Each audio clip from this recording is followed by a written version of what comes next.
All right, so here we go on the test key here. So there's the first one. What you want to be doing there is finding the hoop and the axial. The hoop's in the X direction. Hoop splits the tank in half, kind of the long way is what it tries to do anyway. So the hoop goes that way, and then the axial is going to try and tear the ends off the tank, like so. All right. So you just find the hoop and the axial, just PR over T, PR over 2T. Then you want to find the lengthening of that line, find the strain in the Y direction. It's 1 over E sigma Y minus nu sigma X. That's that Hooke's law stuff. And you'll find that to be 0.000024. Original length is 3 centimeters, so the final length is 3.000072. If you rounded it out to what I was asking you there, it'd be 3.001. Okay. So that one, you know, you just had to find epsilon y and then just go with it. There was no need to do the biaxial strain stuff. You just had to find the strain in the y direction. Okay. So we good with that one? All right, the next one there, what you needed to be doing on this was to find gamma. Now what gamma was, or is just the shear stress divided by G, and it's negative 0.02. That's the shear strain. Put that right there and you're done. I mean, people were really kind of doing a lot of extra stuff on that one, okay? And then what else do we need to know? We need to know, you know, this key, I've kind of changed it around what I actually asked, but find the normal strain on line FG. Well, what you want to do there is use Hooke's law. Find epsilon X, negative 0.0317. Find epsilon Y, 0.0194. Run the biaxial strain equation with the angle for that is 15 degrees. Did I? You know, I changed this. So I just want to make sure that goes back and understand this. Okay, it was. This is what I've got. So double the 15, you get 30. For strain, you measure the angle from the horizontal. Okay. And so that was negative 0.0333. All right.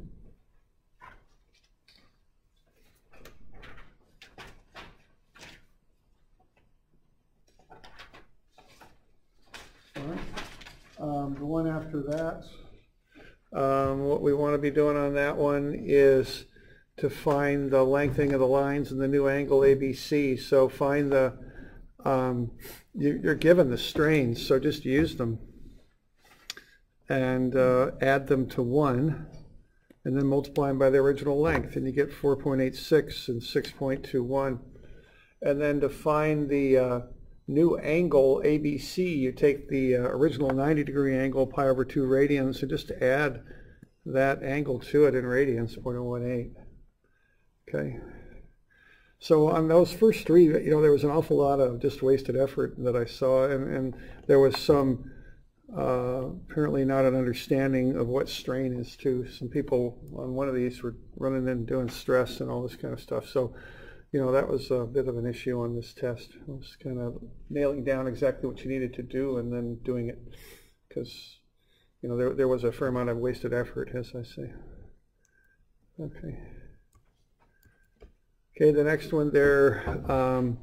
So what we're doing on this one is we've got the strain in the X direction, and see that's all you need on that. It's negative 0.1. You don't need to run any calculations on that one. So what you've got there, you've got a circle with a radius equal to 5 boxes. So if you got 5 boxes is 1 radius. And that's what you're doing. You're using the radius length as your original length from O out to points A and B. So what that means is 1 box is equal to 0.20. Okay, that's the strain associated with 1 box. So in the X direction, you're coming in a negative 0.1. That's half a box. In the 45-degree angle there, you're going out 0.10 half a box, plus you're doing this alpha thing going up half a box. So that's kind of a two-step process there. So the final locations ought to be there and there. So I looked at both the directions that you move the points and also the scale you were using on that too. Okay. So we got any questions on that one?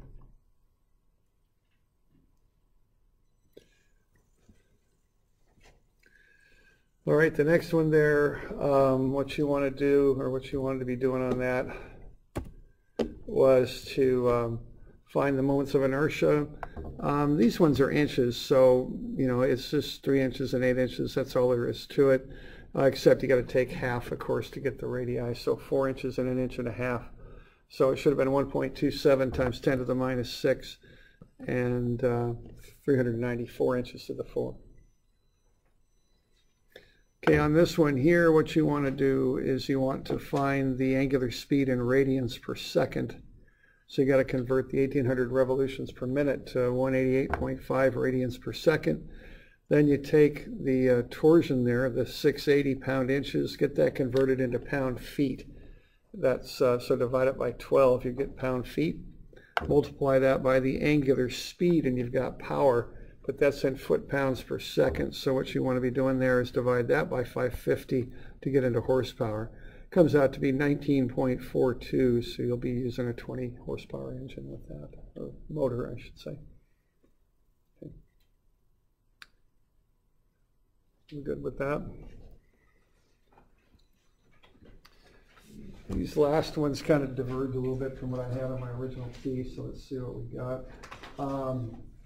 So the next one there, what you've got is you want to identify that your shear stress there is, it's going this way now, I changed the direction. So that's going to come up like that. So that's a positive, okay? So your shear stress is positive on that. All right, and then the angle of the thing goes down this way, 17 degrees, I think. Okay, so what you want to be doing with that is you want to first get that into shear stress. So you just do the formula there. You got the torsion that's applied, and you just want to convert that to shear stress. All right, so, and that's just done with the shear stress is TR over I. You've already got I from the previous problem, and then you got the torsion's 108, that's given, and then the radius is 0.03. Now that's the maximum shear stress and the maximum shear strain, and the maximum normal stress, it's both. Okay, so you should have 2.55 megapascals and 2.55 megapascals. Okay, tau max and sigma max. Okay, that's all there is to that. And then the next thing there is to find the shear stress on plane CD. Well, CD is 17 degrees below the horizontal there. So for stress, you use the angle from the vertical. So that'll be 73, 90 minus 17. And then what you do is you just run the biaxial formula at it. Okay, and so what you're going to do with that is you're going to get tau x1, y1. And that's at negative 17, so it's 73 degrees. So you just run the numbers, and you're going to get, and what it equals there for a torsion shaft is just tau xy cosine 2 theta. So you're just going to put in the tau xy, which is a positive 2.55, and then cosine 146, which is twice the 73 that you reference for stress, okay? And that comes out to be negative 2.11 megapascals. So that's what I was looking for on that one, okay?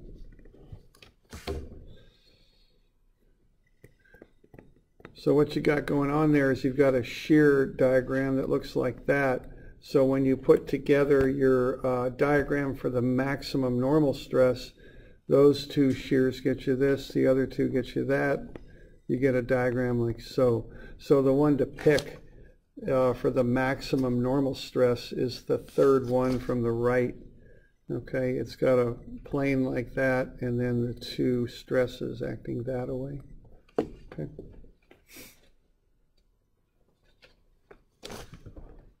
And then the one on the bottom there, what you'd want to be doing with that is you'd want to just kind of get the reaction at A. So what you've got going on there is you've got 200 and 500. So you've got your shaft like so. And then you've got 200 coming up like that. And then 500 like so. So your reaction will be 300. So if you're cutting through there, anywhere between A and B, you're going to have that shaft that's been cut there. You're going to have 300 going back, but you'll have then a positive torsion of 300. So that last one there on the bottom of the page was 300 there for the torsion. Okay. Any questions on that one?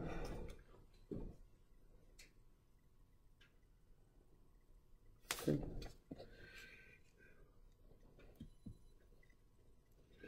Then the one after that, what you want to do to find angle, and let's see, to find angle as it's drawn there, B, C, B prime, what that is the angle phi. That's just the angle of twist. It's just TL over IG. That's it, okay?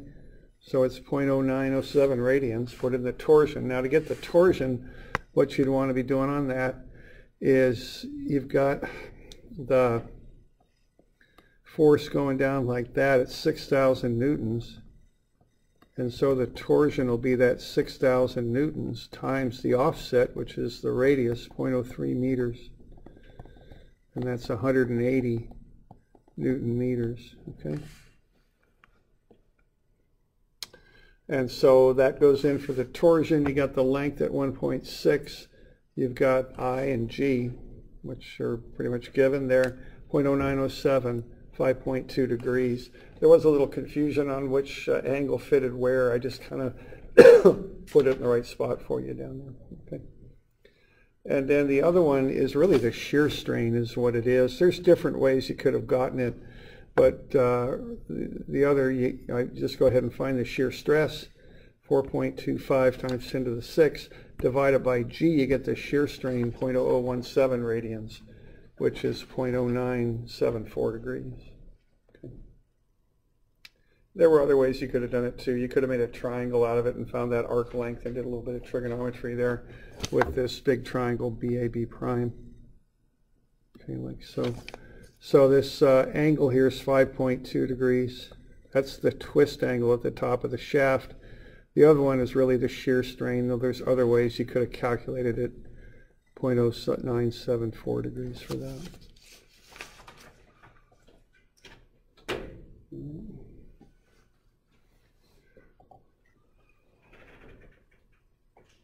Questions on that one?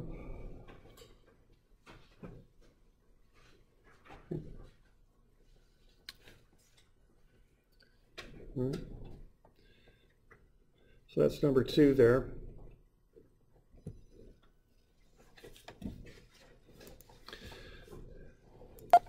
You know, I know there's, you know, this second midterm here, I'll get the scores posted later today in Moodle, but, you know, I know people get a little concerned about their